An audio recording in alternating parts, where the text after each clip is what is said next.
ए बुढ़िया, तेरे हाथों में मेहंदी लगी है क्या? 1 घंटे से बैठी हुई है यहाँ पर। सारा टाइम यही पास करेगी क्या? अभी पूरे घर की सफाई भी पड़ी है। राखी अपनी सास शकुंतला जी की कलाई मरोड़ते हुए बोली। शकुंतला जी दर्द से करहार उठी। बाहर दरवाजे की आड़ में खड़ा शकुंतला जी का बेटा संदीप इस दृश्य को देखकर उसका दिल दहल गया। अपनी पत्नी का असली चेहरा देखकर वो भौचक्का रह गया, क्योंकि उसकी पत्नी उसके सामने उसकी माँ की बहुत अच्छे से सेवा करती थी, उनका बहुत ख्याल रखती थी। संदीप अभी 15 दिन पहले ही शहर से बाहर गया हुआ था। काम जल्दी खत्म हो जाने के कारण वह 1 हफ्ते बाद ही घर की तरफ वापस चल दिया। आते समय बहुत खुश हो रहा था कि घर जाकर पत्नी और माँ को सरप्राइज दूंगा, लेकिन घर पहुंचकर उसने जो कुछ देखा उसे देखकर तो वह दंग रह गया। अपनी पत्नी को अपनी बूढ़ी माँ पर जुल्म ढाते हुए संदीप बाहर दरवाजे की आड़ में खड़ा देख रहा था। कड़कड़ाती ठंड में उसकी बूढ़ी माँ कांपते हाथों से ढेर सारे बर्तन धो रही थी और उसकी पत्नी वहीं बैठकर फ़ोन चला रही थी। इस उम्र में शकुंतला जी ज़्यादा काम नहीं कर पाती थी। वह धीरे धीरे बर्तन साफ कर रही थी और संदीप की पत्नी राखी शकुंतला जी पर जोर जोर से चिल्ला रही थी। बाहर खड़ा संदीप सब कुछ छुपकर देख रहा था, लेकिन अभी जो आगे होने वाला था उसे देखकर तो संदीप अपने होश खो बैठा। बर्तन साफ करते ही शकुंतला जी ने बहू से खाना मांगा। बहू, बर्तन तो साफ कर दिए हैं मैंने, अब भूख लग रही है, खाना दे दो। इतना कहते ही बहू शकुंतला जी का मुंह भींचते हुए बोली, चुप कर बुढ़िया, कहा था ना मैंने तुमसे पहले घर की साफ सफाई करना। थोड़ा सा काम किया नहीं कि तुम्हें भूख लगने लगती है। जाओ, जाकर पहले झाड़ू पोछा करो, उसके बाद ही खाने के बारे में सोचना। बहू, मैं हमेशा से तुझे अपनी बहू नहीं बेटी मानती आई हूँ।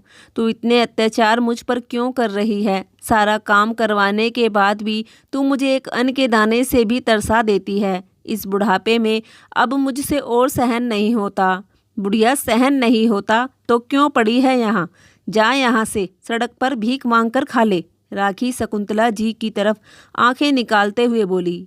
बहू, मैं अपने बेटे को दुखी देखना नहीं चाहती, इसलिए आज तक तेरी किसी भी हरकतों के बारे में नहीं बताया, लेकिन अब की बार मैं अपने बेटे के आते ही तेरी सारी सच्चाई बता दूंगी वो सब जो तू उसके जाने के बाद मेरे साथ करती है। राखी ने शकुंतला जी को इतनी जोर का धक्का दिया कि बेचारी शकुंतला जी लड़खड़ाती हुई फर्श पर गिर गई। तेरी इतनी हिम्मत बुढ़िया कि तू अपने बेटे से मेरी शिकायत करेगी? रुक, तुझे तो मैं अभी बताती हूँ बुढ़िया। राखी कमर में पल्लू घुसकर जैसे ही शकुंतला जी को मारने को चली, संदीप भागकर अपनी माँ की तरफ दौड़ा और उसे उठाकर अपने सीने से लगा लिया। अचानक घर आए पति को सामने देखकर राखी के चेहरे की हवाइयाँ उड़ गई। सर्दियों के मौसम में भी उसके माथे से पसीना छूट रहा था। वह हड़बड़ाते हुए कुछ बोलती उससे पहले ही संदीप ने राखी के बालों को पकड़कर उसके गाल पर लगातार कई जोरदार थप्पड़ जड़ दिए। हिम्मत कैसे हुई मेरी माँ पर हाथ उठाने की? निर्लज्ज, मैं तुम्हें क्या समझता था और तुम क्या निकली? तुम्हें जरा सी भी शर्म नहीं आई मेरी माँ पर हाथ उठाते हुए, इन पर अत्याचार करते हुए? अरे कम से कम इनकी उम्र का तो लिहाज कर लिया होता। शर्म आती है मुझे तुझे अपनी पत्नी कहने में। मेरी माँ पर हाथ उठाकर आज तूने अपनी सारी मर्यादाएं पार कर दी है। दूर हो जा मेरी नज़रों से। संदीप राखी को दूर धक्का देते हुए बोला। दरअसल शकुंतला जी अभी कुछ समय पहले ही गांव से आई थी, क्योंकि गांव में उनका घर जमीन कुछ भी नहीं रहा था। शकुंतला जी के पति के इलाज में सब कुछ बिक गया था, लेकिन फिर भी शकुंतला जी पति को बचा ना पाई। संदीप ने भी पैसों से खूब मदद की, पिता के इलाज में कोई कसर न छोड़ी। शहर लाकर बड़े बड़े अस्पतालों में पिता का इलाज करवाया, लेकिन वह भी पिता को बचा ना पाया। पिता की मौत के बाद संदीप अपनी माँ को अपने साथ शहर ले आया था। उसकी माँ ने जीवन में बहुत कष्ट देखे थे, इसलिए वह अपनी माँ को खुश रखना चाहता था। हालांकि संदीप ने पहले भी कई बार शहर आने के लिए कहा था, लेकिन उस समय संदीप के पिता गांव में रहकर अपनी खेती बाड़ी संभालते थे, इसलिए आने से मना कर देते थे। लेकिन पिता की मौत के बाद अब वही अपनी माँ का एकमात्र सहारा था। इसलिए अपनी माँ को अपने साथ शहर ले आया। बेटा शकुंतला जी को शहर तो ले आया था, लेकिन उसकी पत्नी उसकी माँ को देखकर बिल्कुल भी खुश नहीं थी। जब तक संदीप घर पर रहता, एक अच्छी बहू बनकर वह शकुंतला जी की सेवा करती रहती, लेकिन जैसे ही वह काम पर चला जाता, उसकी पत्नी शकुंतला जी पर अत्याचार करना शुरू कर देती। शकुंतला जी का शहर में आकर रहना बहू को जरा सा भी पसंद नहीं था। शकुंतला जी अपने बेटे से बहुत प्यार करती थी, बेटे में उनकी जान बसती थी। पति के जाने के बाद बेटे के सिवा उनका इस दुनिया में कोई नहीं था। संदीप की पत्नी शुरुआत से ही अकेले रहने की आदी थी, तो अब तो उसे सास के साथ रहना बहुत अखर रहा था। वह हर समय अपनी सास से कुटती रहती थी, क्योंकि संदीप ऑफिस से आते ही सीधा अपनी माँ के पास जाता था, बैठकर उनके साथ कुछ पल बिताता था, उनके सुख दुख की पूछता था। लेकिन शकुंतला जी ने कभी भी बेटे को बहू के बारे में नहीं बताया, क्योंकि शकुंतला जी एक सुलझी हुई औरत थी। हमेशा उन्होंने घर को जोड़ना सीखा था, ना कि तोड़ना। वह घर में लड़ाई झगड़ा बिल्कुल भी नहीं चाहती थी, इसलिए बेटे के पूछने पर भी वह कुछ नहीं बताती थी। अपनी माँ के साथ समय बिताना, उनका हाल चाल पूछना संदीप की पत्नी को बिल्कुल भी पसंद नहीं था। बस इसी बात का बदला राखी शकुंतला जी से पूरे दिन नौकरों की तरह काम करवा कर लेती थी। ये बुढ़िया तो मुझे एक आंख देखी नहीं भाती। मन तो करता है इस बुढ़िया को किसी ट्रक के आगे धक्का दे दूं, ताकि बुढ़िया सीधे परलोक सिधार जाए।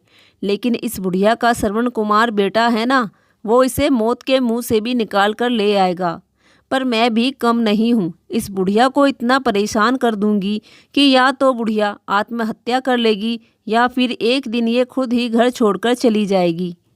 संदीप अपनी पत्नी को बहुत ही संस्कारी समझता था, क्योंकि राखी उसके सामने उसकी माँ की सेवा करने में कोई कसर नहीं छोड़ती थी। लेकिन संदीप पूरे दिन घर पर थोड़ी ना रहता था, वह तो सुबह काम पर चला जाता और शाम को घर लौटता था।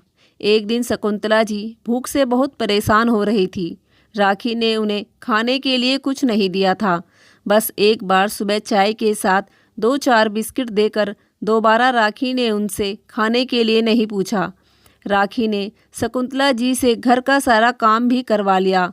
दोपहर के 2:30 बज गए, लेकिन अभी तक उसने शकुंतला जी को खाना नहीं दिया था। राखी का यह रोज का नियम था कि जब तक शकुंतला जी घर का सारा काम ना खत्म कर दे, तब तक वह अपनी सास को रोटी नहीं देती थी, जो कि शकुंतला जी के लिए बड़ी ही मुश्किल थी, क्योंकि उन्हें थोड़ी थोड़ी देर में भूख भी लगती रहती थी। संदीप जब भी अपनी माँ से पूछता कि माँ आपको कोई दिक्कत तो नहीं है, तो शकुंतला जी मुस्कुराते हुए बेटे से ना में सर हिला देती, क्योंकि वह अपने इकलौते बेटे से बहुत प्यार करती थी और उसे कभी दुखी भी नहीं देखना चाहती थी। बेटे के सामने तो शकुंतला जी अपने आंसुओं को आंखों में समेट लेती है, लेकिन जैसे ही बेटा काम पर चला जाता, उनकी आंखों के आंसू नदियां बनकर बहने लगते। और अब तो संदीप के शहर से बाहर जाने के बाद राखी शकुंतला जी पर खुलकर अत्याचार करती थी, क्योंकि अब उसे किसी का डर नहीं था। एक दिन ठंड की वजह से शकुंतला जी ठिठुर रही थी। कुछ तो बुढ़ापा और ऊपर से ठंड की वजह से उनके हाथ पांव काम नहीं कर रहे थे। शकुंतला जी एक शॉल में लिपटी हुई अपने कमरे में चारपाई पर लेटी हुई थी। राखी दनदनाती हुई उनके कमरे में गई और बोली, अच्छा जी, बुढ़िया यहाँ महारानी की तरह आराम फरमा रही है।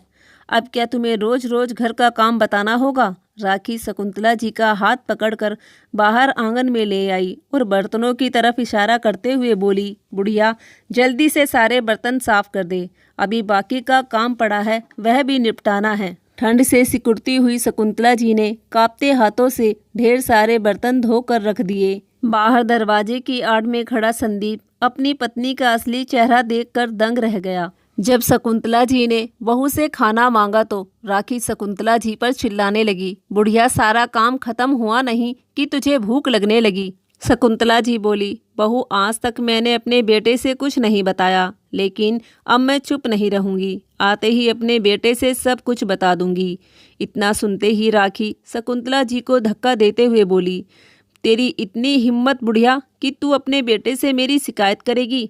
तुझे तो मैं अभी बताती हूँ। बाहर दरवाजे की आड़ में खड़ा संदीप भागकर अपनी माँ की तरफ दौड़ा और उठाकर उसे अपने सीने से लगा लिया। पति को सामने देखकर राखी के चेहरे की हवाइयाँ उड़ गई। सर्दियों के मौसम में भी उसके माथे से पसीना छूट रहा था।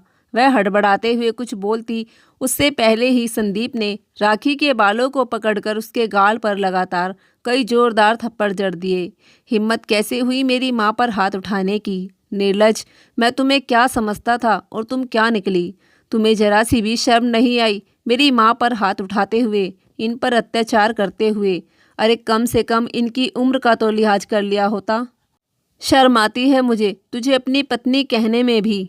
दूर हो जा मेरी नज़रों से, संदीप चिल्लाते हुए बोला। जो औरत मेरी माँ का सम्मान नहीं कर सकती वह मेरी पत्नी कहलाने के लायक नहीं है। अरे पति पत्नी तो एक दूसरे के पूरक होते हैं। शादी के समय ही एक दूसरे की जिम्मेदारियां में साथ निभाने का वचन देते हैं, एक दूसरे के परिवार के प्रति फर्ज निभाते हैं। लेकिन इस औरत ने बहू होने का एक भी फर्ज नहीं निभाया है। इस औरत ने रात दिन तुम पर अत्याचार किया माँ, और तुम भी चुपचाप इसके अत्याचार सहती रही। एक बार भी मुझे नहीं बताया। बेटा मैं तेरा घर तोड़ना नहीं चाहती थी, मैं परिवार में कलेश नहीं चाहती थी, मैं नहीं चाहती थी कि बहू और तेरे बीच विवाद हो, इसलिए आज तक तुझे कुछ नहीं बताया। संदीप अपनी माँ की आंखों से आंसू पोंछते हुए बोला। माँ आपके आगे तो इसके जैसी लाखों कुर्बान हैं। नहीं चाहिए मुझे ऐसी पत्नी, और ऐसी पत्नी का साथ जिसके अंदर मेरी जन्म देने वाली माँ के लिए कोई सम्मान ना हो। राखी संदीप के पास आकर रोते हुए बोलने को हुई कि तभी संदीप ने उसे दूर धक्का दे दिया और बोला, मुझे छूने की कोशिश भी मत करना। आज मुझे तुमसे बहुत नफरत हो रही है। तुमने मेरी माँ के साथ जो किया उस दृश्य को मैं कभी नहीं भूल पाऊंगा। मुझे तुम्हारे जैसे पत्नी के साथ नहीं रहना। तुम अभी के अभी अपना सामान बांधो और यहाँ से निकल जाओ, और मुझे तुमसे तलाक चाहिए। नहीं नहीं संदीप, तलाक दे दोगे तो मैं कहाँ जाऊँगी? राखी संदीप के पैरों को पकड़ते हुए बोली।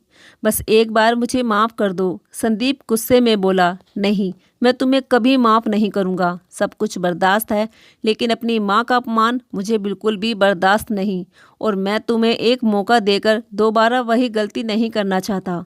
मेरा तुमसे भरोसा उठ चुका है। अभी तो मेरी उपस्थिति में ही तुमने न जाने मेरी माँ के साथ कितने अत्याचार किए। अगर कल को मैं ना रहा तो तुम तो इनको जीते जी ही मार दोगी। मैं फैसला ले चुका हूँ कि मुझे तुम्हारे साथ नहीं रहना है। संदीप कमरे में गया और राखी का सामान उसके हाथों में पकड़ाकर उसे दरवाजे का रास्ता दिखा दिया। राखी काफ़ी गिड़गिड़ाई, लेकिन संदीप ने भी ठान लिया था कि अब वह ऐसी औरत के साथ नहीं रहेगा जो उसकी माँ की इज्जत ना कर सके। अब वह अपना फैसला ले चुका था, जिसे बदलना नामुमकिन था। संदीप ने उसे एक पल के लिए भी वहां नहीं रुकने दिया। उसने तुरंत उसे घर से निकाल दिया और कुछ दिन बाद ही उन दोनों का तलाक हो गया। संदीप ने माँ की सेवा और घर के कामों के लिए एक नौकरानी को रख लिया, जो शकुंतला जी का खूब अच्छे से ध्यान रखती है। 1 साल बाद संदीप ने अपने साथ काम करने वाली लड़की चेतना से शादी कर ली। चेतना एक सुंदर, संस्कारी, पढ़ी लिखी और सुलझी हुई लड़की थी। उसने आते ही शकुंतला जी की सेवा और घर की सारी जिम्मेदारियां को अच्छे से संभाल लिया। अब शकुंतला जी अपने बेटे संदीप और बहू चेतना के साथ मिलकर हंसी खुशी अपना जीवन जी रही है, और उधर पूरी बिरादरी में राखी के नाम के झंडे गड़ चुके थे। आस पड़ोस और रिश्तेदारों को सबको पता चल चुका था कि किस तरह उसने अपनी बूढ़ी सास पर अत्याचार किए थे। जहाँ कहीं भी उसके रिश्ते की बात होती है, सबसे पहले यही बात सामने आती है। अपने बुरे कर्मों की वजह से आज तक भी वह अपना घर नहीं बसा पाई है। तो दोस्तों, क्या संदीप ने अपनी माँ के खातिर सही फैसला लिया? प्लीज़ कमेंट बॉक्स में ज़रूर बताएं, और कहानी थोड़ी सी भी पसंद आई हो तो प्लीज़ कहानी को लाइक और चैनल को सब्सक्राइब ज़रूर कर लीजिए। धन्यवाद।